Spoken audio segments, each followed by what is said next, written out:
South India shopping mall kilo sale అభిమానుల కోరికపై శ్రావణంలో కూడా ఆషాఢం ధరలకి.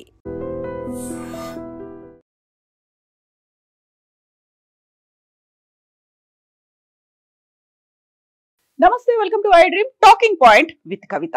Dharmasthala mass burial కి సంబంధించి తవ్వుతున్న కొద్దీ శవాల గుట్టలైతే బయటపడట్లేదు, కానీ సంచలన విషయాలు మాత్రం వెలుగులోకి వస్తున్నాయి. రోజుకో రకమైనటువంటి ట్విస్ట్ బయటపడుతోంది. ఇప్పుడు తాజాగా రైట్ టు ఇన్ఫర్మేషన్ యాక్ట్ కింద ఆర్టీఐ కింద సమాచారాన్ని సేకరిస్తే సంచలనమైనటువంటి విషయం ఒకటి బయటపడింది. అందులో ప్రధానంగా 2000 నుంచి 2015 మధ్య కాలంలో జరిగినటువంటి డెత్స్ కి సంబంధించినటువంటి రికార్డ్స్ అనేవి తగలబెట్టారు అనేటువంటి సమాచారం. ఈ సమాచారాన్ని జయంత్ అనేటువంటి ఈ వ్యక్తి ఆర్టీఐ ద్వారా సేకరించాడు. తాను కొన్నేళ్ల క్రితం 15 ఏళ్ల ఒక యువతి శవాన్ని వదిలేయడం, అలా అడవుల్లో వదిలేయడాన్ని నేను చూశాను. మామూలుగా ఒక కుక్కను కూడా అలా చనిపోయిన తర్వాత వదిలేయరు, దానికి కూడా ప్రాపర్గా డిగ్ చేసి చేస్తారు. అలాంటి విషయానికి సంబంధించి నేను ఆర్టీఐ కింద సమాచారాన్ని సేకరించాలి అనుకుంటే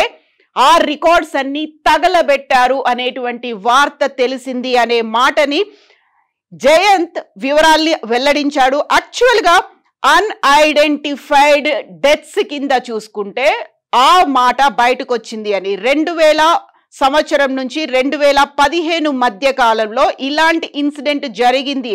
అన్యాచురల్ డెత్ రిజిస్టర్ అనేది ఉంటుంది బెల్తంగడి పోలీస్ స్టేషన్ పరిధిలో. 2000 నుంచి 2015 మధ్యలో జరిగినటువంటి, మామూలుగా అయితే ఇప్పటిదాకా మనం వింటుంది అన్యాచురల్ గా డెత్స్ అనేవి జరిగాయి, అన్ఐడెంటిఫైడ్ బాడీస్ ఉన్నాయి అనేది. అన్యాచురల్ డెత్ రిజిస్టర్ ని మెయింటైన్ చేయాలి అక్కడ ఉన్నటువంటి బెల్తంగడి తాలూకాలో ఉన్నటువంటి పోలీస్ స్టేషన్. అయితే 2000 నుంచి 2015 మధ్యలో ఒక పోలీస్ అధికారి ఆ రిజిస్టర్ ని తగలబెట్టాడు అనేటువంటి మాటని ఆర్టీఐ ద్వారా జయంతికి అందింది. ఇప్పుడు ఒక భీమా అనే ఒక పేరు మార్చారు ఆ వ్యక్తికి, ఎవరైతే మాజీ పారిశుద్ధ్య కార్మికుడు ఉన్నాడో ఆయన. తర్వాత సెకండ్ విక్టిమ్ జయంత్ ఇప్పుడు బయటకు వచ్చారు, తను మాట్లాడుతున్నాడు. సిట్ ముందు ఒక కంప్లైంట్ కూడా చేశారు. ఆర్టీఐ ఇన్ఫర్మేషన్ వచ్చిన తర్వాత వాటన్నిటిని తగలబెట్టారు. ఎవరెవరైతే చనిపోయారో అన్యాచురల్ గా చనిపోయినటువంటి డెత్ రిజిస్టర్ తగలబెట్టారు. బట్ ఇప్పుడు ఉన్నటువంటి లేటెస్ట్ టెక్నాలజీ మనకి డేటా అనేది ఆన్లైన్ లో అవైలబుల్ గా ఉండాల్సినటువంటి అవసరం ఉంది. డేటాను ఆన్లైన్ లో పెట్టకుండానే ఎందుకని తగలబెట్టారు అంటే అక్కడ రాజకీయంగా ఏమైనా ప్రోద్బలం ఉందా? అక్కడ పోలీస్ అండదండలు ఉన్నాయి, రాజకీయ ప్రోద్బలం ఉంది, అక్కడ ఉన్నటువంటి భూస్వాములు కావచ్చు, లేకుంటే ధర్మస్థల తీర్థక్షేత్ర ట్రస్ట్ ఆధ్వర్యంలోనే ఇలాంటి వ్యవహారాలన్నీ జరుగుతున్నాయని ముందు నుంచి విజిల్ బ్లోవర్స్, అక్కడ ఉన్నటువంటి సోషల్ యాక్టివిస్టులు చెప్తూ వస్తున్నారు.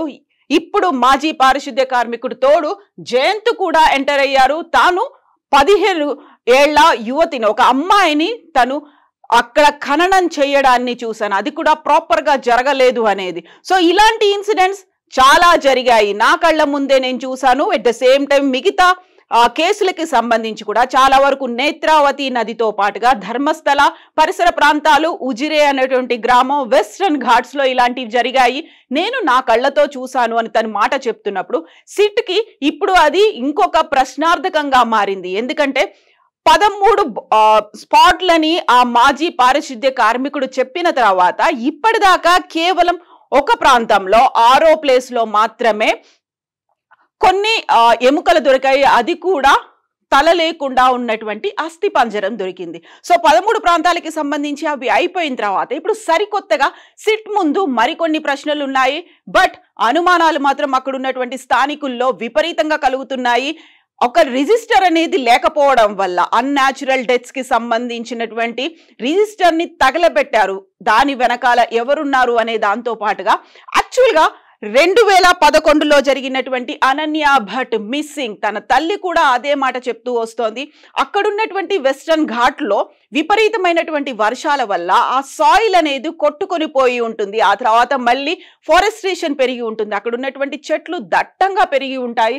11-12 ఏళ్ల కాలం తర్వాత అక్కడ ఉన్నటువంటి పరిసరాలన్నీ మారిపోయి ఉంటాయి కదా. అందుకని లేటెస్ట్ GPR ని యూస్ చేసుకొని మాత్రమే, గ్రౌండ్ పెనెట్రేటింగ్ రాడార్స్ ని యూస్ చేసుకోవాలి సిట్ అనే మాటని అనన్య భట్ తల్లి ఇప్పుడు తీవ్రంగా చెప్తోంది. దానికి సంబంధించి విజిల్ బ్లోయర్స్ కూడా అదే మాట చెప్తున్నారు. ఇప్పుడు మామూలుగానే ఇన్నేళ్ల కాలం అనేసరికి అక్కడ ఉన్నటువంటి పరిసరాలన్నీ మారిపోయి ఉంటాయి. అందులోనూ విపరీతమైనటువంటి వర్షాలు, వరదలు ఉండేటువంటి దట్టమైనటువంటి అడవి ప్రాంతం కాబట్టి అక్కడ ఆ సాయిల్ అనేది కొట్టుకుపోయి ఉంటుంది. ఎట్ ద సేమ్ టైం తను చెప్పినటువంటి ప్రాంతంలోనే విపరీతమైనటువంటి చెట్లు కూడా పెరిగి ఉంటాయి కాబట్టి ఆ లొకేషన్స్ అనేవి మిస్ మ్యాచ్ అయ్యేటువంటి ఛాన్స్ ఉంది. కాబట్టి జీపీఆర్ ని యూజ్ చేసుకొని, ఇప్పుడు లేటెస్ట్ టెక్నాలజీని యూజ్ చేసుకొని ఐడెంటిఫై చేయాల్సినటువంటి అవసరం ఉంది అనేటువంటి మాట అనన్య భట్ తల్లి కూడా చెప్తోంది.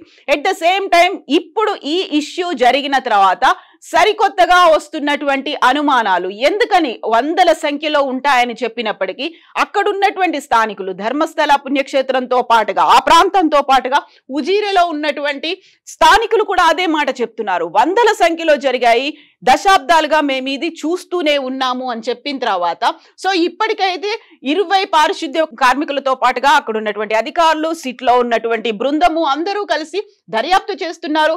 తను చెప్పినటువంటి 13 ప్రాంతాల్లో డిగ్గింగ్ అనేది అయితే జరుగుతోంది. ఎక్స్కవేషన్ జరిగినప్పటికి కూడా ఒక్క చోట కూడా దొరకకపోవడానికి కారణాలేంటి? దానికి కారణం జీపీఆర్ వల్లే, అది లొకేషన్స్ మారిపోయి ఉండడం వల్లే అనేటువంటి వాదనతో పాటుగా బోల్డ్ అంతా వెనకాల జరగాల్సినటువంటి తతంగం ఏదో జరిగింది. వారి మీద తీవ్రమైనటువంటి ఒత్తిడి కూడా ఉంది. ఇలాంటి ఇష్యూస్ బయటికి రాకుండా ముందు నుంచి చెప్తున్నటువంటి మాటే అది. యాక్చువల్గా ధర్మస్థల తీర్థక్షేత్ర ట్రస్ట్ కూడా రాజకీయంగా అండదండలున్నాయి. ఎట్ ద సేమ్ టైం అక్కడ ఉన్నటువంటి భూస్వాములు, ధనస్వాములు, పవర్ ఉన్నటువంటి లీడర్స్ వీళ్ళందరికీ సంబంధించి కూడా అటు పోలీస్ కావచ్చు, ఇటు అధికారులు కావచ్చు, ఇటు రాజకీయ నాయకులు కావచ్చు, అండదండల వల్లే ఇలాంటి మతలబులు అనేవి ఇప్పటిదాకా జరిగాయి. బయటికి రానటువంటి రహస్యాలు బోల్డ్ అన్ని ఉన్నాయి అనేది. అటు భీమాతో పాటుగా ఇప్పుడు జయంత్ కూడా బయటికి వచ్చిన తర్వాత నేను సహకరిస్తాను, కావాల్సినటువంటి ఇన్ఫర్మేషన్ అంతా ఇస్తాను అని చెప్పినప్పుడు కూడా ఇప్పటికీ రాకపోవడం. సో గతంలోనే ఇలా ఒక పోలీస్ అధికారి ఆ రికార్డ్స్ అన్నిటిని తగలబెట్టాడు అనేది ఇంత ఆలస్యంగా చెప్పిన తర్వాత 2000 నుంచి 2015 మధ్య కాలం అంటే 10 ఏళ్ల తర్వాత ఇష్యూ బయటపడింది. కాబట్టి ఇప్పుడు ప్రభుత్వానికి ఒక పారదర్శకతను నిరూపించుకోవాల్సినటువంటి అవసరం అయితే ఉంది. ఎక్కడెక్కడ ఎంతమంది మిస్ అయిపోయారు? మిస్ అయిన వాళ్ళంతా చనిపోయారా? వాళ్ళంతా అత్యాచార బాధితులేనా? వాళ్ళు హత్య చేయబడ్డారా? ఎట్ ద సేమ్ టైం వాళ్ళందరినీ ఎక్కడెక్కడ తగలబెట్టారు, లేకుంటే ఎక్కడ ఖననం చేశారు? నేత్రావతి నది ఒడ్డులో ఎక్కడైనా విసిరేశారా? గతంలోనే చాలా వరకు చెప్పారు. అక్కడ ఉన్నటువంటి తోడేళ్లు కావచ్చు, నక్కలు కావచ్చు, అడవిలో ఉన్నటువంటి క్రూర జంతువులు ఆ డెడ్ బాడీస్ ని పీక్కు తిన్నాయి అనేటువంటి మాట.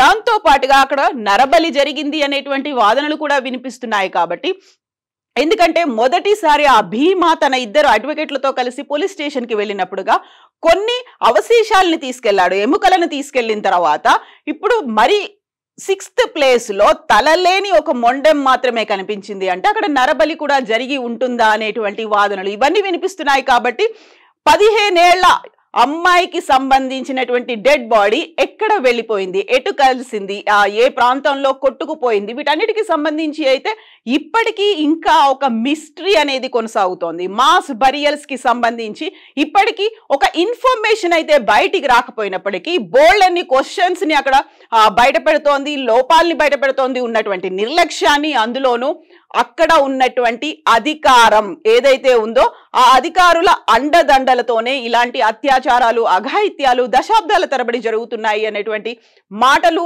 ఆరోపణలు కూడా వినిపిస్తున్నాయి. సో ఇప్పుడు సరికొత్తగా గ్రౌండ్ పెనిట్రేటింగ్ రాడార్ ని ఉపయోగిస్తారా, లేటెస్ట్ టెక్నాలజీని ఉపయోగించి చేస్తారా? యాక్చువల్ గా ఆ అధికారి ఎవరు అనేటువంటి వివరాలు కూడా బయటికి రాకపోయినప్పటికీ సో కర్ణాటక రాష్ట్ర ప్రభుత్వం ఏం చేయబోతుంది? ఒక సిట్ను అయితే ఏర్పాటు చేసింది. సిట్ ఆ 13 ప్రాంతాల్లో తవ్విన తర్వాత ఒకవేళ ఏమీ రాకపోతే నెక్స్ట్ ఫర్దర్ గా ఏం చేస్తారు? కేసుని క్లోజ్ చేసేస్తారా? ఏమీ జరగలేదు అనే మాట చెప్తారా? ధర్మస్థల తీర్థక్షేత్ర ట్రస్ట్ వాళ్ళకి ఎలాంటి సంబంధం లేదు అనే మాట చెప్తూ ఉంటారా? లేకుంటే అక్కడ వినిపిస్తున్న అనుమానాలన్నీ కేవలం అపోహలు మాత్రమే అనేటువంటి మాట బయటకు వస్తుందా? బోల్డని క్వశ్చన్ మార్క్స్ ఉన్నాయి. ఆన్సర్స్ అనేవి ఆ భీమా లేకపోతే జయంత్ ద్వారా ఆ సాక్ష్యాలను సేకరించిన తర్వాత అధికారులే బయట పెట్టాల్సినటువంటి అవసరం ఉంది. ఈ మొత్తం ఎపిసోడ్ లో డే బై డే జరుగుతున్నటువంటి కార్యక్రమాలు, వస్తున్నటువంటి అప్డేట్స్, క్వశ్చన్ మార్క్స్ గా మిగిలిపోయినటువంటి ఈ విభిన్నమైనటువంటి అంశాలకు సంబంధించి మీరేమనుకుంటున్నారో కామెంట్స్ రూపంలో తెలియచేయండి. నిజంగా ప్రస్తుతం ఉన్నటువంటి సమాజం దేనికి ప్రయారిటీ ఇస్తుంది? ఆర్థిక సంబంధాల చుట్టూ మాత్రమే తిరుగుతోంది. మళ్ళీ ఎన్నికలంగానే చాలా విరక్తి కలుగుతాను. మంచి అనిపిస్తుంది కదా, లేడీస్ కూడా ఛాలెంజింగ్ జాబ్స్ చేసినప్పుడు చాలా బాగుంటది. ఫుడ్ డెలివరీ ఇవ్వటానికి వెళ్ళినటువంటి డెలివరీ బాయ్ అనిల్ పై కళ్ళ ముందు